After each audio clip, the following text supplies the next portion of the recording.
Hey guys.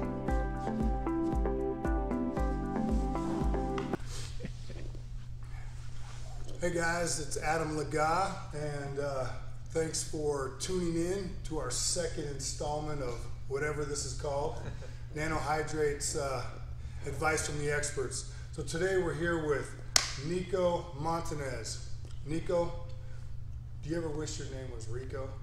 No, I like Nico. Although people do call me Rico, it's kind of funny. Do that? Is that because they get confused? No, they. Because you look like a Rico.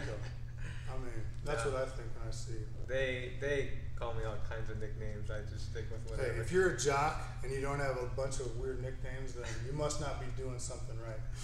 Anyway, we have a ton of runners that use Nanohydrate, and so we get a lot of questions. And so instead of me trying to answer them, we thought we'd get an expert runner. Nico is a former Division I runner, and he has been in consistently a top 10 cross-country runner in the nation. And for those of you that don't understand just how amazing that is, cross-country in high school is the most participated in sport. There's no sport that has more participants than cross-country. Thought that was interesting. So anyway, the first question, let's just say that you're a great college runner. You are now advancing onto some of the longer runs. You have a 25K coming up. Correct. Where's that? Grand Rapids, Michigan. Grand Rapids, Michigan. And then you have your first marathon. Yeah. Is where?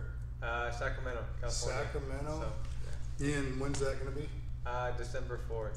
So you're in full training mode for marathon? Once I get over this hump of the 25K, I'll be in full training mode. That's awesome. For those of you that don't know, a 25K is about 12 and a half miles, right? 15 and a half. See, I didn't know either. So 15 and a half miles. Yeah. 25K is 15 and a half miles? Mm-hmm. Yeah.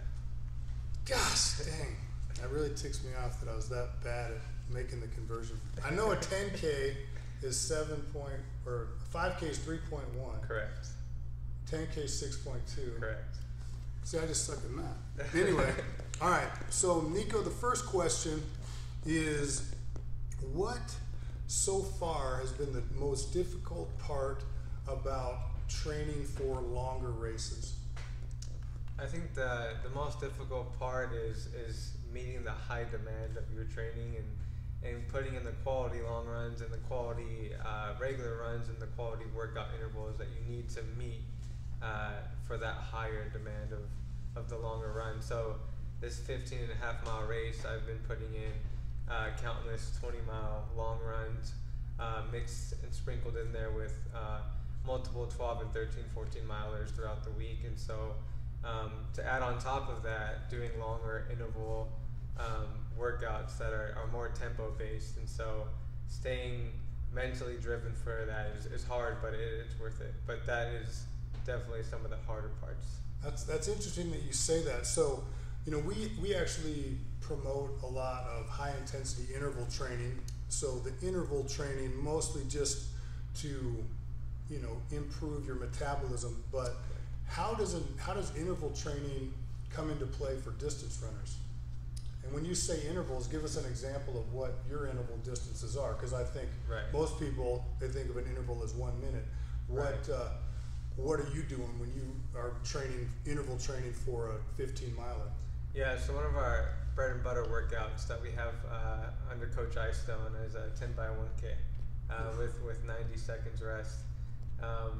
So we do the 1K in about 3 minutes or faster, and then we get 90 seconds to recover, and we're back at it again. So that in itself is a difficult workout, but it's also a bread and butter. That's an impossible workout for me. That's a difficult one for you. Wow, that's pretty awesome. So you do 10 1Ks, correct, with a 90-second rest in between. Yeah. Wow, awesome. Second question is, how do you stay hydrated before and during your longer training runs? Yeah, so if it's a morning training run, like a long run, let's say most of the hydration will come the night before. But if it's an afternoon workout or a night workout, I'll take 3 or 4 hours from the time I'm supposed to actually work out and start hydrating at that time.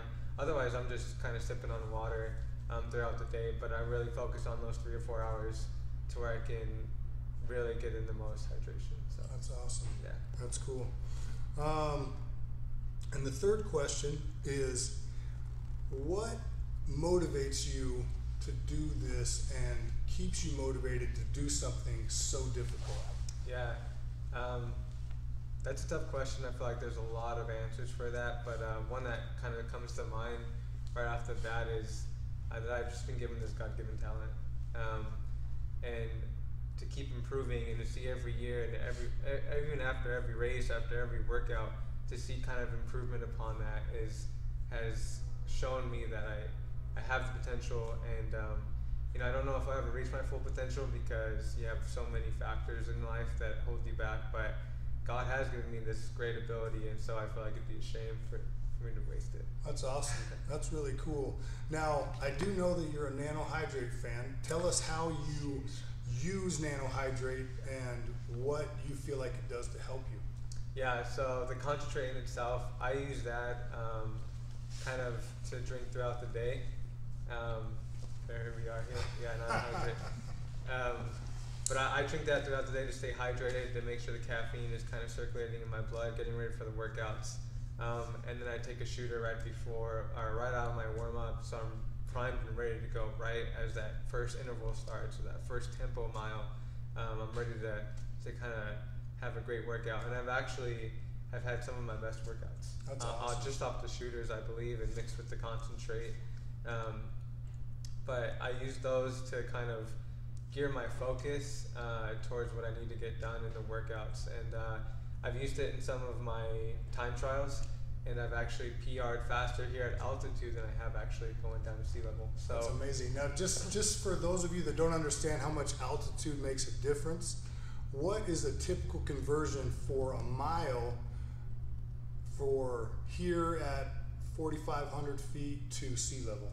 Yeah, it's 5 seconds. 5 seconds. Yeah. So 5 seconds a mile, or it might even get more as you go along. Yeah. Right? Well, for example, I took a shooter right before I paced a 10K a couple weeks ago, ran a 30:27 here, and that equates to 29:37 at sea level. So awesome. Close to a minute. Wow, that's amazing. Well, Nico, we appreciate your time. So I guess the other question would be, who do you think is better looking between, let's see, who's your favorite movie star? Favorite movie star probably has to be Denzel. Denzel? Yeah, Denzel Washington. So he's the best looking? Best looking. I like Denzel too. All right, man. Well, do you have any other questions for Nico? Okay, man. That was simple. Awesome. Congratulations Thank you so for all you're doing, and Appreciate keep it up, man. Yeah. Thanks for your time. Thank you.